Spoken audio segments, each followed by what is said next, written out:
And we are back with you on the CNC Auto Show. We are answering automotive questions, and we are also talking about military machines. And the Ocelot is intended for use as a light protected patrol vehicle with specialized protection against roadside bombs and improvised or IEDs. The protective pod, where it has up to 6, or it can hold up to 6 people. And actually, this is what makes it sort of unique. Yeah. The pod is interchangeable, and so you can modify this vehicle to be an ambulance, a supply vehicle, a Jeep, and the parts on this can be easily replaced. Mm-hmm. Why don't they do that on The cars, F-250s? consumer cars? Yeah, that'd be cool. Yeah, some of them are just not that easy to replace when you do that. So that is it also does very good in the jungle, deep mud, ruts, and its cabin's made for out of advanced composite materials. And that's something that we see in a common thread on a lot of these military vehicles, but also that is moving over to the consumer vehicle bracket as more and more composites. You see a car going down the road and it looks like you would think that it's just an aluminum or a steel vehicle. Right. But after you do a little research or push it on it or check in, you'll find that the vehicle's mostly plastic. That, and then, of course, the higher-end vehicles, some of them carbon fiber hoods, trunk lids, stuff like that. Exactly. So, yeah. You ready to go to the calls? Yeah, let's go over to Madeline. Fantastic. Madeline, welcome to the CNC Auto Show, and what can we help you with today? Hey, thanks for taking my call.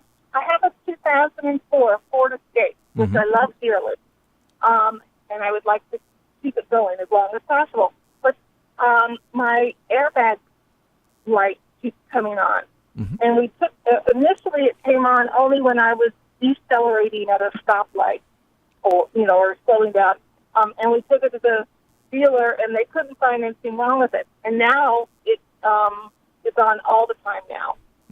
Is it going to blow on me? No, Madeline, that's a good question, and it's a good point to make. Anytime a trouble light is on, that in this instance, obviously the airbag light, that means that system will not operate. And it's basically the car's way of telling you the light is on and I'm not going to work.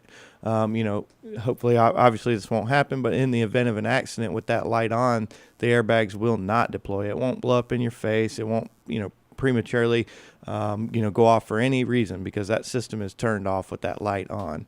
Now, as far as the light coming and going, and now it's on all the time, that's kind of a good thing, just simply because there's going to be a trouble code stored in that system. Could be 1, could be 5, and it'll lead a technician into the area of the fault. That computer really kind of looks at all the system and the settings and, of course, the sensors and airbags and all that, and it does a check of them.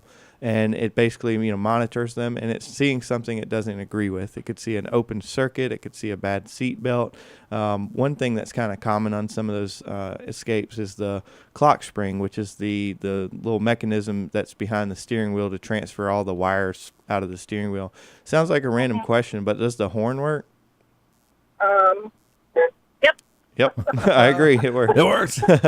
That's sometimes when the horn doesn't work, it's kind of indication of a bad clock spring. But like you mentioned, the light is on now, so there will be a permanent DTC, which is a diagnostic trouble code, stored in that system. And from there, a technician will, of course, pull that code out of there and then go through a worksheet that basically tells them, test this, test this, test this, and basically it will, kind of present the problem. Madeline, I did want to be sure of one thing. The light that is coming on, describe it on what the light looks like.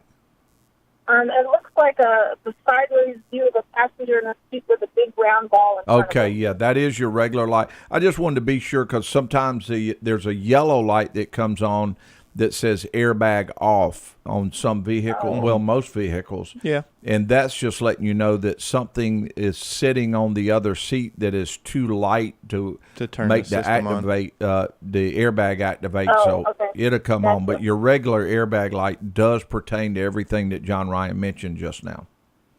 Okay. So why couldn't the dealer have found this before, though? I don't have an answer for you for that, simply because there should be a trouble code stored in there. The only assumption I can make there is the code was probably in the system. However, the system was testing good at that time, which does happen.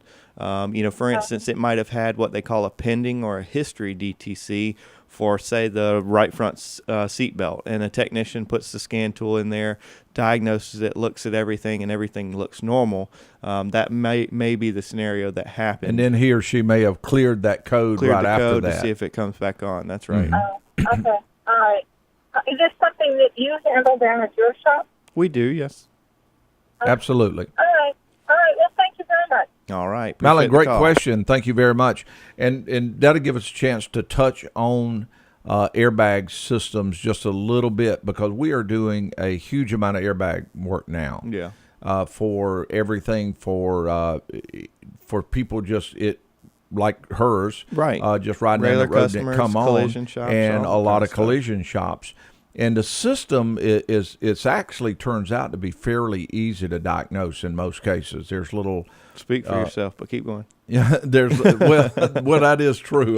Yeah. But I mean, in other words, there's only so many components in the system, Right. And in but many it is cases, a very dangerous system to work on. yes, It yes. is You have to. dangerous, yeah. You absolutely have to have the right equipment. You absolutely have. It's not Follow one the disarming that we would procedures. ever tell somebody to go in and check Yeah, yourself. just check the resistance on that bag over Yeah, there. but, because once you hear that loud popping noise, then it's too late to and to the go smoke back. clears. Well, Aaron, we don't have very much time left. Let's go ahead and get Gary on the line. Are you trying to tell me to Well, I shut have a up? question. They're talking about military equipment. Yes. And I have something from a few years ago that I'd like to talk about. Absolutely, that'd be nice, Gary. Okay. About 100 years ago, 1961, actually, I was stationed in the great state of Maine, Uh-huh. up about 15 miles from the Canadian border. And what we did, 38th Aviation Depot Group, we stored nukes for bombers, B-52s, Mhm. that were stationed at Loring Air Force Base and were designated to fly the DO line or to be on standby if needed for an attack on a foreign country with nukes. Uh-huh. And we had a machine that transported from our storage area to the base that was called a straddle carrier. It was a four-wheel drive thing powered by a 292 Ford engine. Uh-huh. It was chain drive from drive shafts assembled behind the cab of the driver and in front to the four wheels Uh-huh. with the sprockets, of course, and drive shafts.